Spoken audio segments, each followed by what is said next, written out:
Okay, hello, everybody. It is, what day is it today? God, Tuesday, I think. Tuesday. Tuesday, and we have Tuesday. an amazing group of people to talk to today. Hi, I'm Emily. I'm hosting a stream today with Etherfi and Sandy from Scroll, but I'm gonna let them introduce themselves. So I'll start off. I guess Sandy, I know who you are. Why don't you tell everyone else who you are? Hey everyone, I'm Sandy. I'm one of the co-founders for Scroll and super happy to be here to introduce one of our key partners, Etherfi, and to here to support their latest product launch. So I think the Etherfi team needs no introduction. I think they were super early on the LRT train and was super timely in terms of executing the liquid product, and the cash product is something that's super exciting and super refreshing. And I think it's one of the first really ambitious attempts to break out of the crypto bubble and to enable people to live a truly on-chain life. So really excited to welcome Mike to our live stream, and over to you, Mike. Hey, great to be here. Yeah, excited to have this conversation. Yeah, I mean, Etherfi's goal ultimately is to make DeFi easy for normal people, and I think this card launch, in partnership with Scroll, is a big part of that. So yeah, really pumped to be having this conversation. Cool. And then Rock, I'll let you, I guess, cap off Yeah. if you have anything. Otherwise, we can just deep dive into Etherfi. Right. Yeah, sounds good. I was telling Emily before I got on, I just rolled out of bed, so I'm crypto anon this morning. But I'm sure everyone will appreciate that. So yeah, my name's Rock. I'm one of the co-founders. I run the growth side of things. And so super excited to be partnering with Scroll. We've been talking to them about a variety of different things. And yeah, I think Etherfi Cash is super exciting, and they've been really fun to work with on it. So thanks for having us, and look forward to chatting. Yeah, awesome. I think I just want to set the stage and level set for everybody. What is Etherfi Cash for those of the uninitiated out there? Yeah, so Etherfi Cash is, I guess maybe I'll take a step back. So Etherfi has three products, which is we look at as sort of like the MVP of giving people a suite of financial tools to be able to live their life on chain. And those three products are Etherfi Stake, Etherfi Liquid, and Etherfi Cash. Stake is the liquid staking and restaking product. Liquid is a DeFi strategy vault product, and Cash is a non-custodial wallet and credit card that lets users either spend their crypto one-to-one with no extra fees, or borrow against their DeFi positions. So it's the first and only crypto card that actually lets you spend and borrow against your DeFi position. So it's really the card for crypto natives. Yeah, that's pretty insane. When I saw this announcement, I was like, "Whoa!" I was getting goosebumps because I was like, number one, wow, this exists. Number two, it's on Scroll, so I was like, this is great. But I want to talk a little bit about that. What's the motivation for kind of breaking out? And I feel like credit card seems, at least from my, what do you call it, normie point of view, really ambitious, especially with the regulatory landscape. I'm curious, from the Etherfi team, maybe just rationale for there, and then Sandy, feel free to, I guess, chime in wherever you want with I don't know, your opinions about credit card general stuff in DeFi. I didn't form a set question, but I hope that was there. Yeah, I mean, for us, it's basically just a way to create this sort of natural progression of for on-chain users, crypto natives. So you want to be able to hold ETH, USD stables, and BTC. You want to be able to stake them so that you earn some level of rewards with a relatively low risk. Then you want to be able to deploy those into DeFi if you want, take a higher risk, and hopefully earn a higher rewards. And then finally, you want to be able to use those those assets in real life. So the cash wallet and card is really just a way to connect, your on-chain life to your real life in a really easy, seamless way. And for sure, I mean, it's a lot harder. It's a lot more work than just sort of, doing another DeFi protocol smart contract thing. It does require interfacing with kind of reality and more of the regulatory landscape. But I mean, that's what you need to do in order to actually connect this stuff to people's real life. I think one thing that's really interesting from my perspective, and I have a question for Mike and Rok, is that previously, I think we've seen a lot of attempts where the DeFi community tries to interface with more of a TradFi setup, and payment is one of the most like fundamental and core of TradFi fabrics. So the speed at which they move and communicate is super different from the way degens and people on chain interact with each other. So my question is, like, how big is the Cash team? How long did it take you guys to put this together? And were there any challenges with the speed at which things move in crypto in terms of expectation, and also how like a very traditional kind of payment industry counterparts move, and how did you find that process? So the whole Etherfi team is about 21, 22 people right now. I mean, I guess in one way or another, everybody's kind of supporting the Cash product, but the core Cash team, I think, is 5 or 6 people now that are working on it kind of day to day. We've been talking about and working on this product for the last like 5 or 6 months. I don't know. Those are like the rough timelines, which is pretty fast for rolling out a card program. And we have a good suite of partners that have made that easier rather than kind of doing it 100% ourselves. And that includes obviously includes you guys, includes folks that are helping on the credit card side, the AML, KYC, all the fun stuff that we got to do. So I understand there's obviously restraints on a regulatory perspective, but do you see any path of bringing this to, say, like an audience in the US in the next few years? I doubt that we'll be able to do it, or we'd want to do it in the US unless something really, dramatically changes. So probably not in the US, but we're hoping to expand the jurisdictions that we're able to offer it in. Right now, we have Hong Kong and a few, good number of countries in the EU that we're aiming to get this out for, but. No plans in the near term, to offer it to the US because the rest of our products are not available in the, for US users. So it wouldn't really make sense for us to offer the card there as well. Yeah, totally makes sense. I think it might be helpful to just like the kind of going through that, when we kind of got into this and we're working through it, so Reap is the credit card provider, and we've worked with them, and they work with Visa, and they have a list of countries that they can go through, but there's actually a ton of work on our end going through each country individually to kind of get spun up and get up and going. So, we'd love to be in every country possible, but it takes time, and the more places we can get, the better. The US landscape is, not the most friendly to crypto, I guess. I'll just say that. So, and there's too much like risk to take on with that, so we kind of just waited. But like any one time, there's like a number of product you could go after, right? How do you guys come up with these like, new product ideas, and how do you prioritize? I mean, with this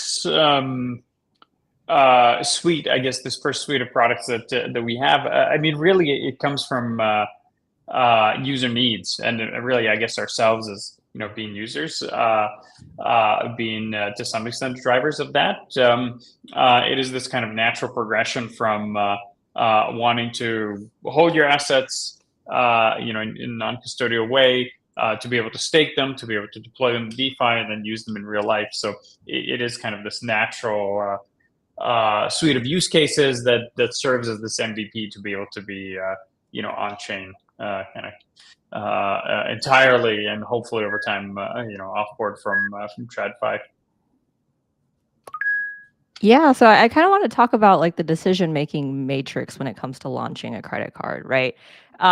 DeFi is very expansive. I think we've seen at least a few credit card. I think Coinbase had a credit card Oh, there's way a back in the ton. day, right? Yeah, Yeah, I mean, there's a ton of them. none as many that I'm exposed to, but what factors made you decide? Well, okay, sorry. Two pieces, right? For those who don't know the details, like what features is Etherfi Cash providing, and then kind of the meat and potatoes of like why choose these features and what does it mean for a credit card that differentiates itself in those ways.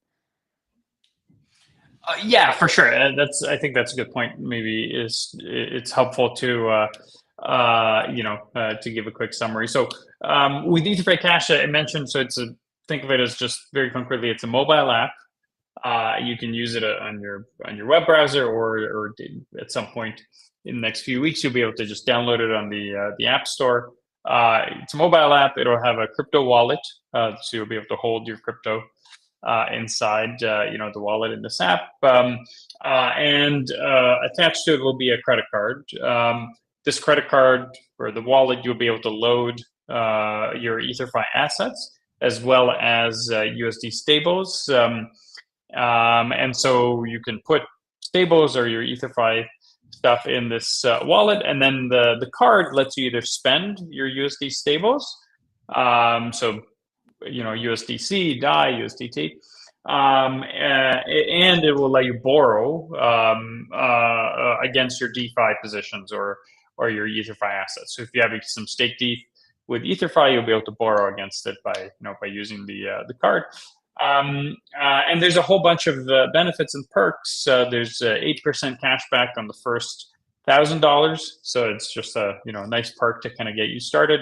And then there's kind of an ongoing 3% cash back on the card, and a host of other crypto benefits, like at different tiers. You'll be able to get things like conference passes to Token, which is a pretty big deal, and and the interest rate that you pay on the crypto card is a lot lower than what you'd be paying on a traditional credit card. The FX rate is much lower than what you'd be paying on a traditional card. At the higher tiers, I think there is no FX fee, which is pretty unusual for a credit card. I'm probably missing a bunch of benefits, but those are the highlights. So we're pretty excited about it. I mean, our hope is that this is going to be the best credit card altogether, not just the best crypto card. But specifically, talking about other cards, and there's a lot of them out there, so it's hard for me to say this is true of every single card. But the challenges that most crypto cards have is that first off, they tend to not be credit cards. They tend to just be prepaid debit cards.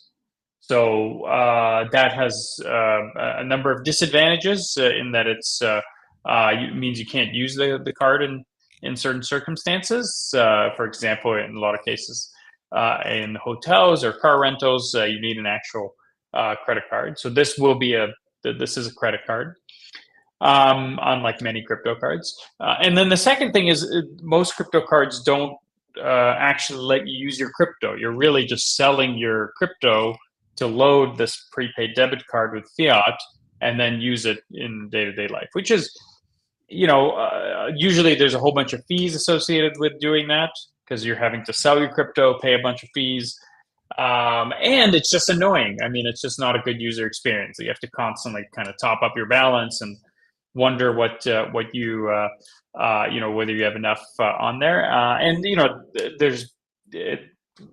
many crypto people are super bullish on crypto. They don't want to sell their crypto. They're happy to just borrow against their crypto assets to maintain that long exposure. So those are some of the benefits that we're excited about But as I said, to reiterate, the main benefit of this is you can really just live your life on chain, right? Once you have a card that you can use for your all your expenses, you can just kind of live your life, do your stuff, whatever you want to do on chain, and then spend your crypto directly without having to do the kind of the off ramp dance.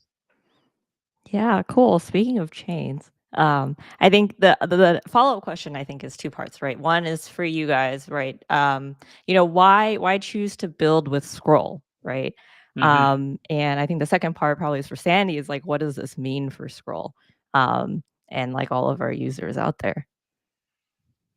Yeah, I mean, we've been working with the Scroll team for a while, so this was a natural kind of extension to the conversation. I think Scroll is our second highest TVL chain, which is pretty awesome. And of course, Scroll has a ton of TVL itself. I think it's it's the number one ZK chain. So so the partnership made a ton of sense. There's good philosophical alignment there.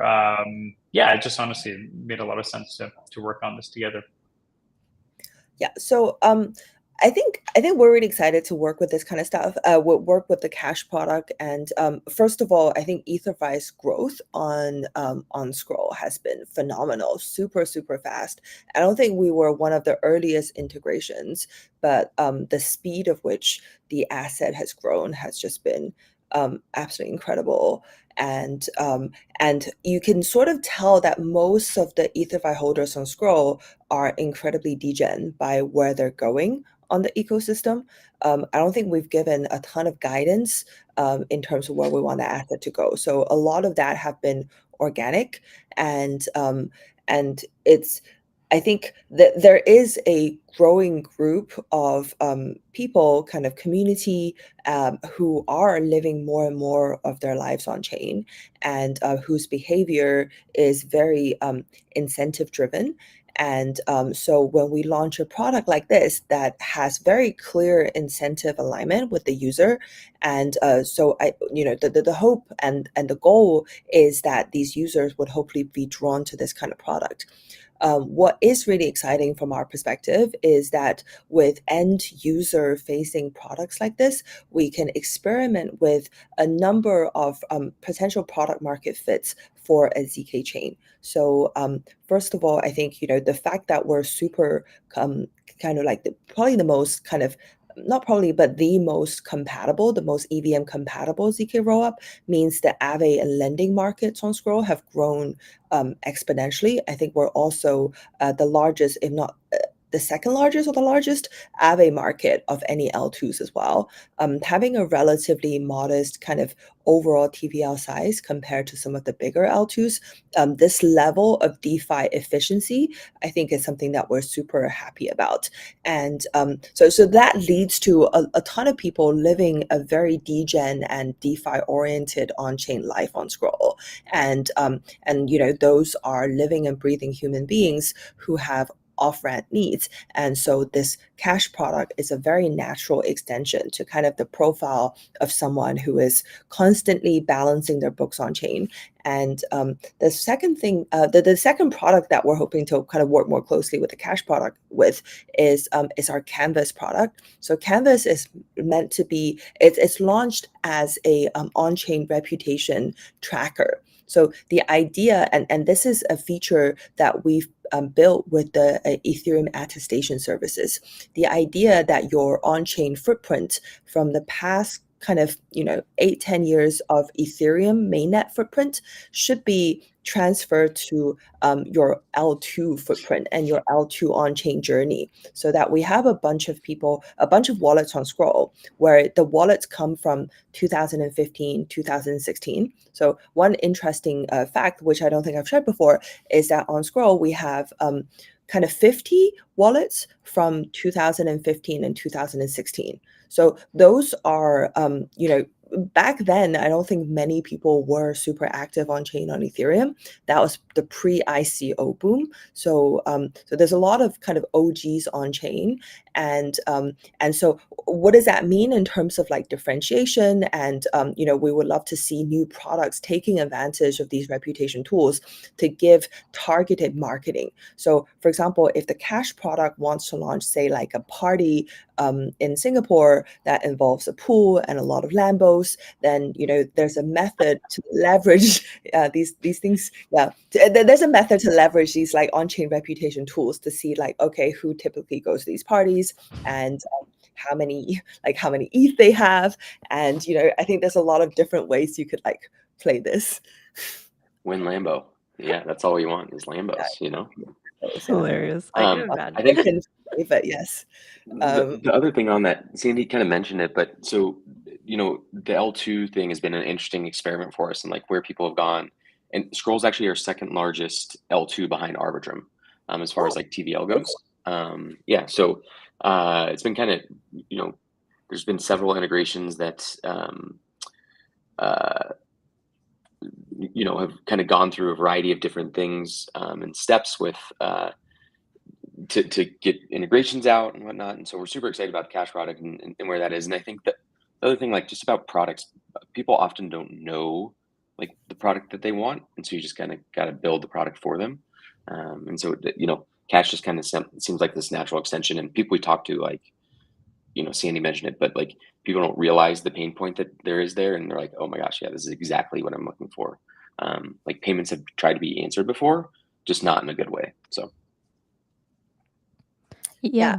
And I think this is a natural leeway to lead to like on-chain insurance, on-chain like mortgages, and more complex financial products. But this is a fantastic first step, and that's to do with kind of restructuring and rebuilding our financial system. Yeah, so I mean, like, there's a lot of exciting news. I kind of want to just, you know, ask, what's the reception been like? What's it been like on the Ether5 team? Are things crazy? Or like, I know launches are always super huge, right? Has calm happened, or it's just, you know? Super positive. Yeah, we're getting tons and tons of notes. I think people are generally pretty aware of you know, this product and it being out there. You know, I think really what will really be exciting to see is when there's real user adoption. Right now we're kind of testing the product internally, and over the next few weeks we're hoping to roll it out to the first few hundred you know, real users that have signed up, and then we'll slowly expand that kind of circle of offerings so that you know, more people can get their hands on it and start using it. Yeah. So I do have a question about logistics. I mean, I'm in the US, so I guess I'm not eligible, but it's in pre-order phase right now. And That's right. Yeah. Right. I'm also curious from like a business point of view. I'm sure you're getting a ton of orders coming in. You want to launch this slowly. Like, what's the plan for the upcoming few quarters? Yeah, I mean, the first and most important piece is just making sure the product works well and is super polished. I mean, it's a complicated product. There's a lot of moving parts. You know, there's mobile apps. There's you know, the web app. There's you know, signing up for the card, KYC, shipping. I mean, there's a ton of stuff that's involved. So yeah, step one, get it in the hands of a few hundred kind of diehard users who have pre-ordered, and you know, hopefully over a period of a couple of weeks, maybe a month, the product gets polished, and we stop getting you know, issues that we need to resolve, and we feel it's ready for prime time, and then we'll start opening it up more and more broadly. And then, of course, there's also specific kind of geographies that we want to roll this out in. You know, we want to make sure that we're compliant, and we're only offering this in geographies that we can support. But over time, obviously, we want to, you know, expand that to include more and more countries. Cool. And then I guess maybe final question back to you, Sandy, just like maybe taking big picture, like what's next for Scroll in terms of, the DeFi landscape?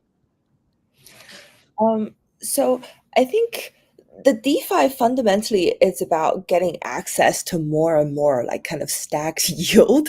And so we'll be continuously kind of keeping an eye on interesting products and innovative products and making sure that we're the preferred destination for them to launch. So we want to be the place where innovative products can find a home and can find a wedge and participate in this new on-chain economy. Um, the second part of the big picture of where we're going, we want to also slowly focus a little bit more on onboarding net new users. So one of the key insights from the last couple of months of running on-chain incentives is that we think there's the number of savvy on-chain like smart capital in terms of individuals, we think is pretty limited. It's maybe like around 500,000 at best, and they're super smart and super like good at kind of calculating and good at managing personal uh, you know personal assets on chain, so on and so forth, or they're kind of somewhat professional players. I think there is a at least like a 10x, if not 100x, volume of professionals who have jobs not fully on chain, but who are curious and who would like to have access to more of these kind of opportunities. And so part of our mission for the next phase of Scroll's growth is to target those users and making sure that the DeFi primitives that we built can be fully leveraged. The profile would be someone who's a lawyer or someone who's an investment banker, but in their spare time, they would like to dabble on chain. I think in terms of user experience, we're almost ready for that kind of onboarding. So whenever I spend time in our community, we have Uber drivers, we have people who are teachers, who spends their spare time and whatever money they've saved on chain and playing around, hoping for an outsized return, because the existing financial services anywhere around the world cannot cater for your average kind of like your average like Uber driver or like Chipole's kind of cash attendant, and they deserve the same level of kind of access as anybody else. And so but in terms of kind of the end user onboarding and off ramping experience, I think we're not quite there yet. So any kind of attempt that tries to kind of make this onboarding and offboarding process smoother, kind of like Etherfi Cash, we're super keen to support and explore. Awesome. Cool. So I want to close us off with a few call to actions. I guess Mike and Rock, I'll hand it off to you. Anything I missed you want to talk about? I guess what you want to encourage? Yeah, I mean, I guess take a look at the site. Go to ether.fi and pre-order the card if you're able. So that's probably the easiest call to action if it's something that you think you want to try out. The last thing I'll say is I think this is super important and exciting because with the expectation this is going to be really successful and we'll have millions of customers using this,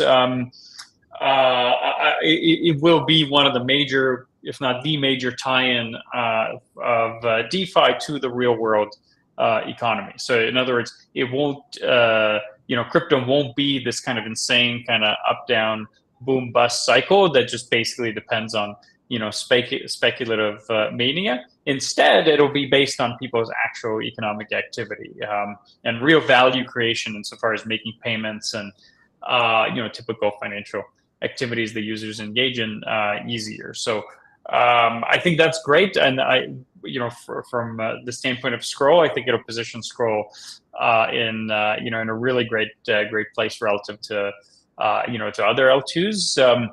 Because if the market kind of tanks, I mean it won't, as I said, it won't be this up down cycle, because people still need to buy stuff. People need to buy groceries. People need to pay rent. People need to live their lives. So even if the crypto market goes up or down, there'll be like the steady level of activity, which I think comes from productive assets.